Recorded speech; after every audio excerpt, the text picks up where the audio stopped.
Bharat Lajna multi state housing cooperative society limited. Malappuram ജില്ലയിൽ യുഡിഎഫിന്റെ തേരോട്ടം. ജില്ലാ പഞ്ചായത്തിലെ 33 ഡിവിഷനുകളും യുഡിഎഫ് തൂത്തുവാരി. തദ്ദേശ തെരഞ്ഞെടുപ്പുകളിൽ മലപ്പുറം ജില്ലയിൽ യുഡിഎഫിന്റെ വൻ മുന്നേറ്റം. മലപ്പുറം ജില്ലാ പഞ്ചായത്ത് പ്രതിപക്ഷമില്ലാതെയാണ് യുഡിഎഫ് വിജയിച്ചത്. ആകെയുള്ള 33 ഡിവിഷനുകളിൽ 33ഉം യുഡിഎഫ് തൂത്തുവാരി. കഴിഞ്ഞ തവണ 2 ഡിവിഷനുകളിലായിരുന്നു എൽഡിഎഫ് വിജയിച്ചിരുന്നത്. 2025 അതും യുഡിഎഫ് പിടിച്ചെടുത്തു. മലപ്പുറം നഗരസഭയിൽ 45 സീറ്റിൽ 38 സീറ്റ് നേടി ലീഗ് നഗരസഭാ ഭരണം ഉറപ്പിച്ചു. എൽഡിഎഫ് 7 സീറ്റിലേക്ക് ചുരുങ്ങി. കഴിഞ്ഞ പ്രാവശ്യം 40 വാർഡായിരുന്നപ്പോൾ 15 എൽഡിഎഫ് അംഗങ്ങളാണ് നഗരസഭയിൽ ഉണ്ടായിരുന്നത്. മലപ്പുറം ജില്ലയിലെ 12 നഗരസഭകളിൽ 11ലും യുഡിഎഫ് വിജയിച്ചു.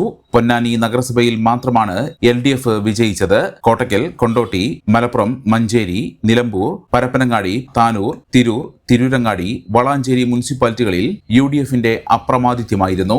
ഇതിൽ പെരിന്തൽമണ്ണയിൽ മാത്രമാണ് യുഡിഎഫും എൽഡിഎഫും തമ്മിൽ അല്പമെങ്കിലും പോരാട്ടം നടന്നത്. യുഡിഎഫ് 15 സീറ്റ് നേടിയപ്പോൾ പെരിന്തൽമണ്ണയിൽ എൽഡിഎഫ് 14 സീറ്റുകൾ നേടി. പൊന്മുണ്ടം പഞ്ചായത്തിൽ ജനകീയ മുന്നണി വിജയിച്ചു. കൽപ്പകഞ്ചേരി പഞ്ചായത്ത്, എടരിക്കോട് പഞ്ചായത്ത്, പൊന്മള പഞ്ചായത്ത്, മാറാഗ്ര പഞ്ചായത്ത് എന്നിവിടങ്ങളിൽ യുഡിഎഫ് നേട്ടം കൊയ്തു.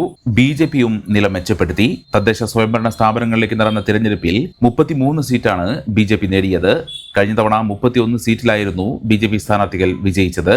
വള്ളിക്കുന്ന്, ചുങ്കത്തറ പഞ്ചായത്തുകളിൽ അക്കൗണ്ട് തുറക്കാനായതും മഞ്ചേരി നഗരസഭയിൽ കഴിഞ്ഞ തവണ നഷ്ടപ്പെട്ട മേലാക്കം ഡിവിഷൻ തിരിച്ചു പിടിക്കാനായതും വലിയ നേട്ടമായി. The Kottakkal Cooperative Urban Bank Limited, Head Office, Kottakkal. Phone 0483-274-2246.